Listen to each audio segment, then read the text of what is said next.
Hey there, Careblazer. In today's video, I have one of the most important messages I could ever give to you.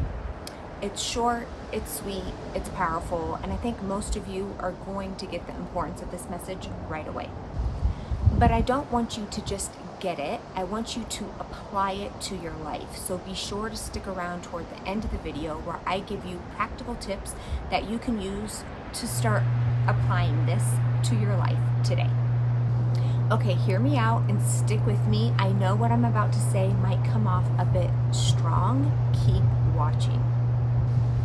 There is no amount of suffering that will ever take away the fact that your loved one has dementia. There is no amount of withholding joy from yourself that will improve your loved one with dementia. Your loved one has a disease that isn't going to go away. And yes, of course, there are many challenges that come along with caring for a loved one with dementia. But in this video, I'm talking about additional challenges, additional suffering you're causing yourself. And that's what I want to talk about more in today's video. These are things like turning down invites to things you could realistically do because your loved one can't participate. Spending a lot of time thinking of all the things that could potentially go wrong or get worse. Not doing anything nice for yourself because your loved one can't get the same pleasure. Or going out and doing something nice for yourself, but then spending the entire time stressing, worrying, or feeling guilty for being away from your loved one. I'm not saying there aren't real challenges to being able to find time to do things for yourself or find times to get away. What I'm talking about is the things that you might already be doing that you could actually enjoy, but you find yourself constantly worrying or feeling guilty while you're doing it.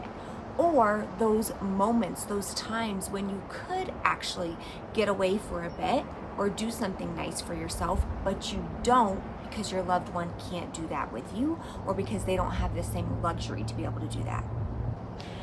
Careblazer, if you spend the rest of your caregiving journey worrying, feeling guilty that your loved one is not able to partake in some of the activities that you can partake in, or constantly robbing yourself of possibility of joy and peace during activities because your loved one can't fully participate with you, that is not going to improve your loved one at all. And it's not going to improve your caregiving situation.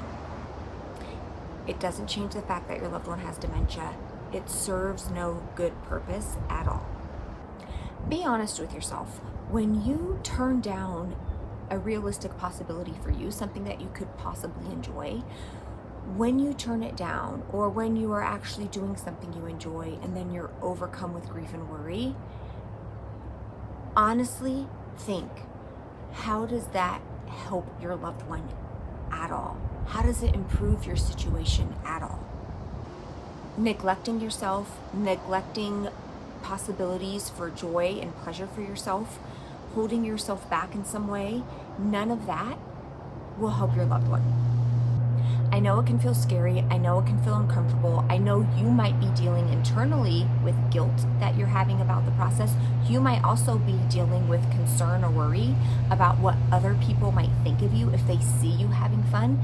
And that's totally a process that you'll have to go to. But I promise you, applying some of the steps I'm about to give you can help break that chain. It is possible to stop that additional layer of suffering that is coming from your own thoughts, your own brain about your situation. So let's talk about what you can do to help yourself if you find yourself in this position. Let's take it from understanding the principle that, withholding sources of joy from yourself will not improve your loved one with dementia. Intellectually, I think most people can get that. How are we going to apply it to your life? Here's how to start. When you find yourself automatically saying no to something that you could truly enjoy, you think you would enjoy, I want you to stop and ask yourself, why am I saying no to this? And pay really close attention to your honest answer that you give to yourself. You might have the automatic response of because there's no time, or because I just can't, or my my loved one needs care. Like, those are things that you could legitimately work through, right? Like, don't just think your reason is valid because it's something you've repeated to yourself in your mind over and over. I want you to really stop and ask yourself, why are you saying no?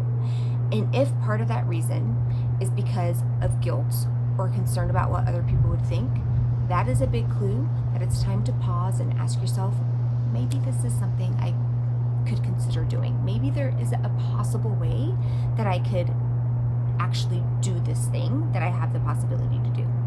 So the first question is just to pause and stop and ask yourself, why am I saying no to this? The second thing to do is to ask yourself, do I want to say yes to this? A lot of times we don't even give ourselves that option to even think because we've been so used to neglecting a lot of things and saying no. Like, stop and pause and ask, like, do I want to say yes to this? And if that honest answer is yes, I want you to then ask your brain, how can I make it possible for me to do this, right? This goes back to, we're so used to reflexively, like, just automatically saying no because it might be a bit of a hassle to find somebody to watch your loved one, or because your loved one might not want you to go and you're gonna have to try to find a way to leave and deal with the distress there. But truly, Careblazer, if your answer to the question is, do I want to do this? And the answer is yes, ask your brain, how could I possibly make this happen? Because when you ask your brain a good question like that, it starts to get to work. It starts to think of all the various possibilities that could exist to allow you to do this thing that most of us don't even entertain this question. Most of us don't even entertain the possibility and idea that maybe perhaps we could do this thing that we want to do.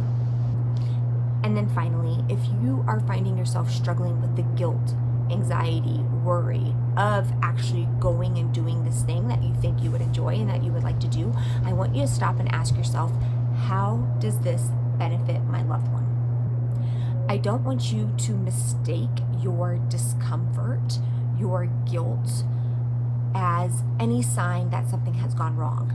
It's likely a sign of growth because you are trying to do something that's good for you and you've probably not been in that position before. So honestly checking in with yourself when you feel the wave of guilt and anxiety and concern come over and the worry come over yourself, and ask, does this benefit my loved one at all? Like, if you're gonna, like, let's say you're out with somebody or you're doing something and you have the guilt and worry and concern, does that guilt and worry and concern in that moment, is that benefiting your loved one in some way? Like, actually ask yourself the question, because the answer is no, it doesn't. It does nothing for your loved one. It has no impact on your loved one. What do you think, Careblazer? Do you do this? Do you reduce your opportunity and possibility for joy and pleasure because of your guilt and concern and worry about your loved one? Let me know in the comments below. And remember, there is no amount of suffering or withholding of joy from yourself that will ever change the fact that your loved one has dementia. If I thought that there was a way that by neglecting yourself, withholding sources of joy from yourself, somehow improved your loved one, somehow could reverse their disease, could somehow improve their future life, I would say let's have a conversation about it. But it doesn't. It does nothing to improve your loved one. If anything, it adds more strain to you, which is then going to spill on over into more strain for the relationship. So there's just no upside to it, as natural and as frequent and as common as it is for many Careblazers. Okay, Careblazer, I'm sending love to you all. Hang in there. I will be back next week with another video. In the meantime, hit the red subscribe button if you haven't already, so that these videos can reach other Careblazers in the world who have no idea that this exists. Really appreciate it. Thank you so much. Bye.